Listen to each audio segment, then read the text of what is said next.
In the NFL, there have only been a few players who completely changed the game, and Michael Vick is one of them.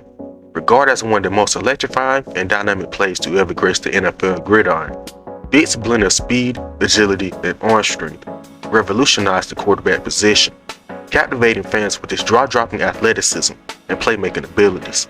Despite all the talent, Vick had endured a few setbacks. Even with all the legal trouble, Vick is still recognized as a legend to many. So here, it's the rise and redemption of Michael Vick.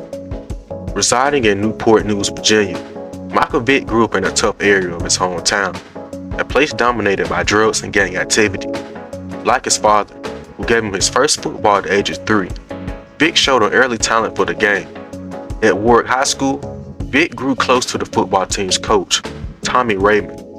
Raymond pushed Vick to work on his passing skills and to hit the weight room, to add bulk to his skinny frame. Played by a weak offensive line, Raymond encouraged Vick to take advantage of his blazing speed. By scrambling out of the pocket and improvising the team's offense, Vick flourished under Raymond.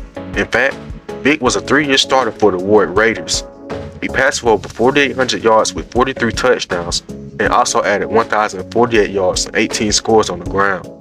As a senior, he passed for 1,668 yards, accounting for 10 passing touchdowns and also 10 rushing touchdowns. During one game, he even ran for 6 touchdowns and also threw for 3 touchdowns in the same game. Vick, who throws left but is actually right-handed, was considered one of the top high school quarterbacks in the country. It was down to 2 schools, Syracuse and Virginia Tech. Frank Beamer, who was one of the greatest coaches in college football history, persuaded Vick to choose Virginia Tech. In his first collegiate game as a redshirt freshman, against James Madison in 1999, Vick scored 3 rushing touchdowns in just over a quarter of play. He made a spectacular flip to score his last touchdown, but landed awkwardly on his ankle, forcing him to miss the remainder of the game. He led the Hokies to an 11-0 undefeated season and to the national title game against Florida State. Although Virginia Tech lost 46-29, Vick brought the team back from a 21-point deficit to take a brief lead. During the season, Vick appeared on the cover of ESPN, the magazine issue.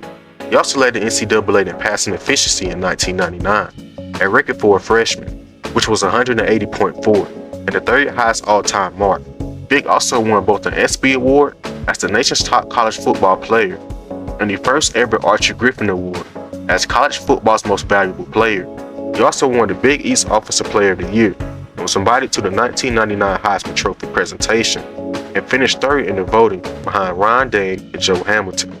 Vick's third-place finish matched the highest finish ever by a freshman up to that point, which was first set by Herschel Walker in 1980. Vick and the Virginia Tech team slipped down in the rankings the following year, but NFL scouts drew at the prospect of seeing a 6-foot quarterback who could chuck the ball 80 yards.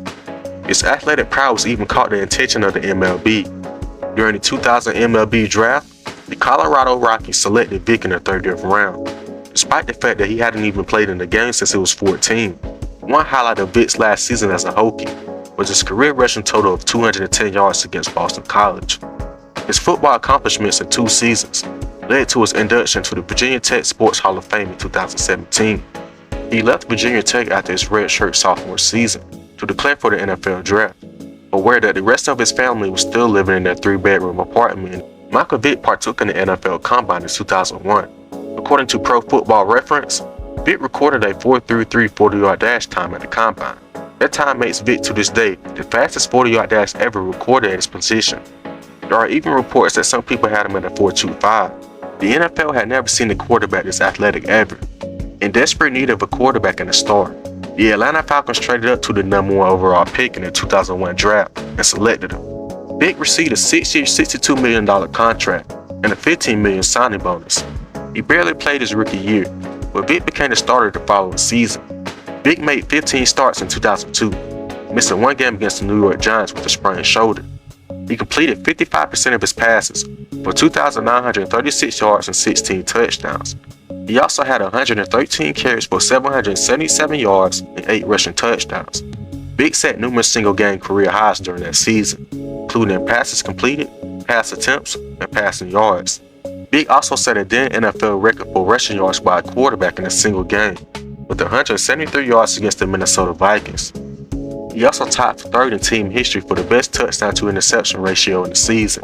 In fact, He had a streak of 177 passes without an interception, as the Falcons finished the season with a 9-6-1 record and reached the playoffs. On January 4, 2003, Vick led the Falcons to an upset victory over the heavily favored Green Bay Packers, 27-7, who never lost a home playoff game at the time. Atlanta had a love affair with this quarterback, and the entire NFL was infatuated by the electrifying young star. Following that 2002 season, Vick graced the cover of the popular NFL Madden franchise, where he became one of the most dominant video game characters of all time, to the point where Madden 04 is still talked about to this day, solely because of him. Playing with Vick and Madden that year was essentially like having a creative player with fully adjusted sliders. I mean, at this point, Vick was a living icon. Rappers even made songs about him.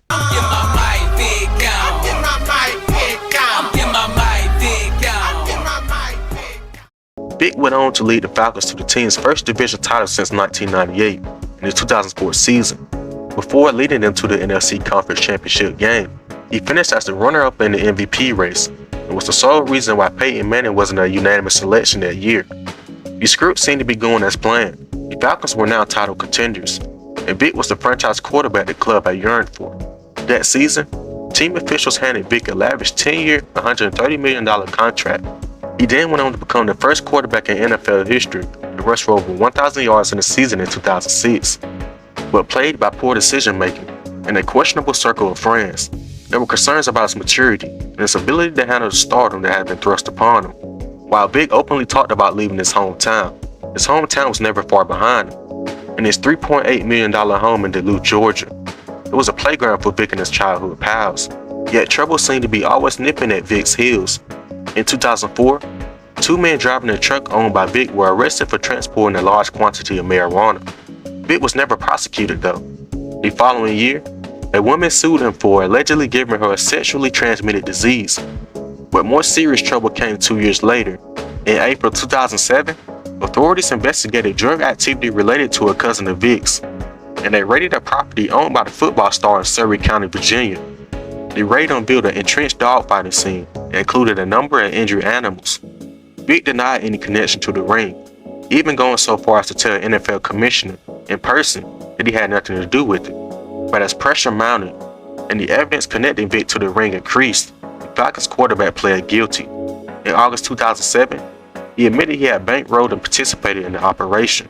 The NFL suspended Vick indefinitely. Still, it wasn't until October 2007 that Vick admitted to killing dogs himself, and he was sentenced to 23 months in prison. During the course of imprisonment, he lost all his endorsement deals and filed for bankruptcy. Vick was released from prison in May 2009, placed under house arrest for 2 months. He was reinstated by the NFL prior to the 2009 regular season and signed with the Philadelphia Eagles, despite protests from animal rights groups and football fans in Philadelphia and around the country.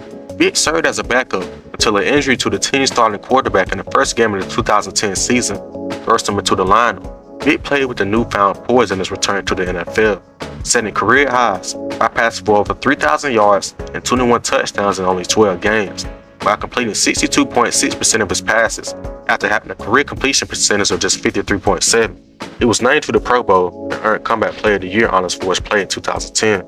After another successful 2011 season, Vick began fading out into the sunset. Vick, who was healthy enough to play a full NFL season just once in his career, was again beset by injuries in 2012, as he passed for just 12 touchdowns and 10 interceptions in 10 games.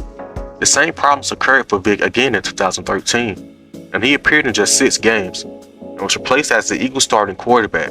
Vick made his final appearance in the NFL with the Steelers in 2015. Despite the fact that he's no longer in the league, Vick influenced a lot of people. There's a new breed of special athletes within this new generation of football, led by 2016 Heisman Trophy winner and 2-time NFL MVP Lamar Jackson, who represents a new breed of explosive dual-threat quarterbacks. They grew up watching number 7, maybe even playing as him on Madden 04, and many still to this day model their game after Michael Vick.